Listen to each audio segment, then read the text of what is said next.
आपण गोड पदार्थ बनवतो, शेवयांची खीर. आता लोणचं केलं आहे आणि आज शेवयांची खीर बनवत आहे. चला आई, शेवयांची खीर बनवायला तयार आहे तुम्ही? हो. चला मग आपण बनवू. त्या बारीक शेवळ्या आहेत, आपण खास म्हणजे खिरीसाठीच बनवून घेतलंय मी. ह्या वाटीच्या शेवळ्या शेवया म्हणतात त्याला, मशीनवर आणतो आम्ही करून. या तुमच्याकडे आपल्याकडे दुकानात पण मिळतात, अशा बाजारात गेलो ना आपण तर मिळतात त्या. नंतर ही साखर आहे, या 2 वाट्या घेतलेल्या मी, 1 वाटी शेवळ्या घेतलेल्या आहे. एक दूध आहे, ही साखर आहे, हे बदाम आहे, ते बारीक तुकडे करून घेतलेले मशीनने, आणि ही खोबऱ्याचं किस आणि वेलदोड्याची पावडर.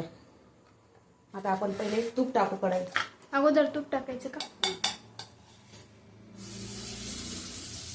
तुपामध्ये आपण या शेवया चांगल्या खमंग अशा परतून घ्यायच्या.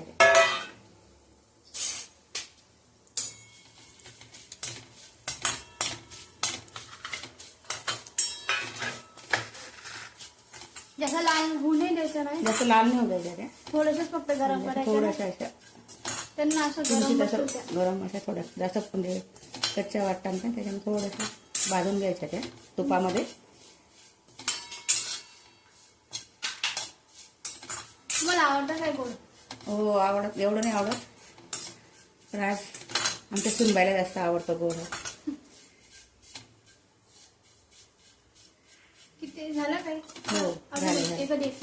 2 मिनिट, 1 सेकंद, 1 मिनिट, 2 मिनिटं परतवायच्या त्या. त्याच्यामध्ये आपण काय करायचं, काय? थोड्या शेवळ्या बाजूला करून घ्यायच्या. आणि परत हे थोडं काजू बदामचे तिकडे आहे ना आपल्याला, बदाम काजू जे असते ते टाकू शकतो आपण तुपामध्ये, ड्रायफ्रूट थोडं तुपामध्ये आपण ते परतून घ्यायचं, म्हणजे ते खमंग असे छान तळले. आणि ते पण मस्त भाजी येतात. थोडंफार ते पण तळले तळले जातात. जातात तुपाचं. त्याचकडे तूप आहेच आपले, शेवळ्याने टाकलं तर ते झालं का मग परत थोडं परतून घ्यायचे शेवळ्या. अगदी सोपी रेसिपी ती, आणि आपले 10 मिनिटात 5 मिनिटात तयार होते ते. आपण त्याच्यामध्ये काय टाकायचं, आता दूध टाकायचं. दूध गरम केलं नाही का? दूध गरम करून घेतलेलं आहे, हा. म्हणजे पटकन होतं, इझी होऊन जातं. थंड दूध चालतं का? थंड बी चालतं, तसं काही नाही.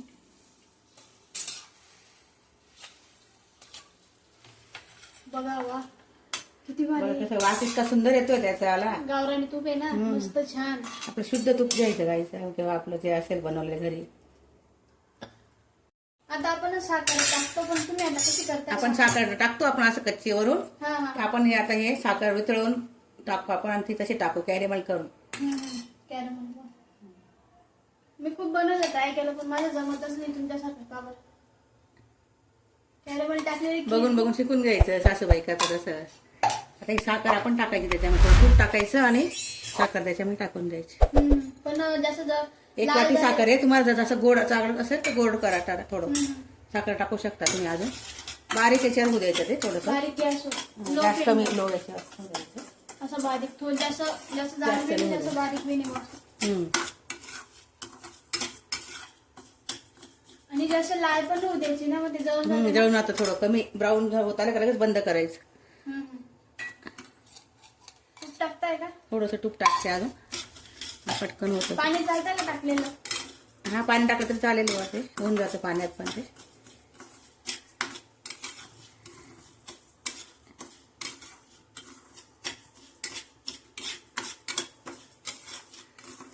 जेव्हा आपण टाकतो ना खिरीमध्ये, तेव्हा तो खिरीचा गॅस कमी करायचा.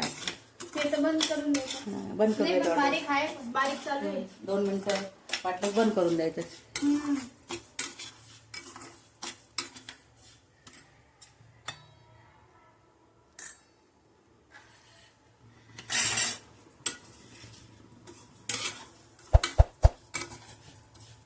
मी तळते वाटतं साखर. थोडं 5-1 मिनिटं टाकतात त्याला व्हायला ते जरा.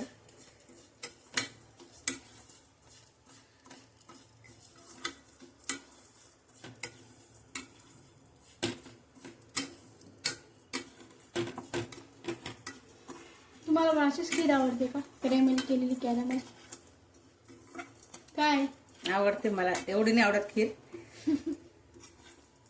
ते बघा आता ते होतं मुलांना आवडते, तुम्हाला पोरींना आवडते, मग करायचं त्यांच्यासाठी सर्वांसाठी.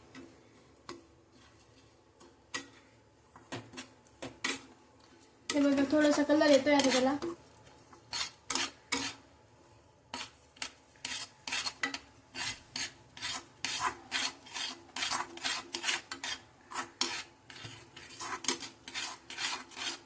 होत झाले म्हणजे कलर येतो त्या खिरीला, सुंदर असा ब्राऊन कलर येतो हे केल्यामुळे. गॅसचा मी बंद केला. गॅस बंद करून द्यायचा. झालं. थोडंसं असं बघायचं, जास्त असं अंगार वगैरे नको यायला. हवा टाकायचं, काळजी घ्यायची.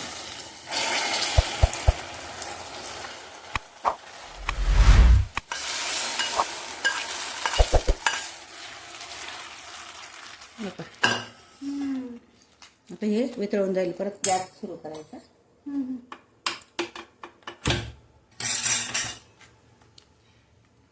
गोळा असा चिटकून जातो तो, नंतर परत गरम होऊन जातो.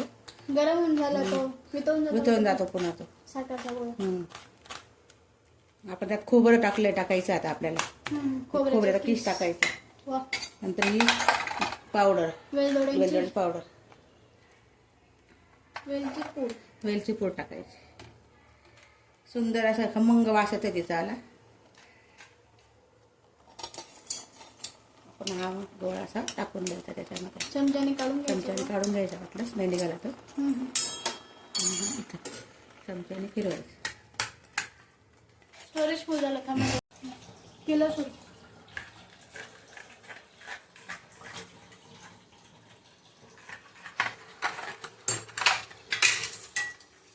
झाले आपले खीर तयार झाले. शेवाळ्यांची खीर सुंदर अशी.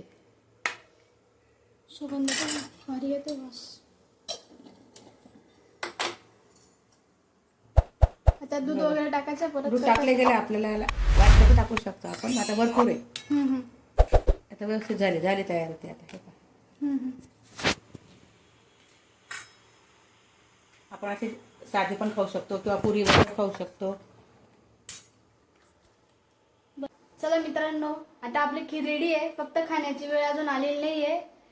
तर खीर खूप सुगंध झाला आणि गोड तर खूप आवडतं मला. तर तुम्ही अशा रेसिपी बघण्यासाठी या चॅनलला फॉलो करा, सबस्क्राईब करा, लाईक करा, शेअर करा आणि कमेंट करायला विसरू नका. श्री स्वामी समर्थ. स्वामी समर्थ.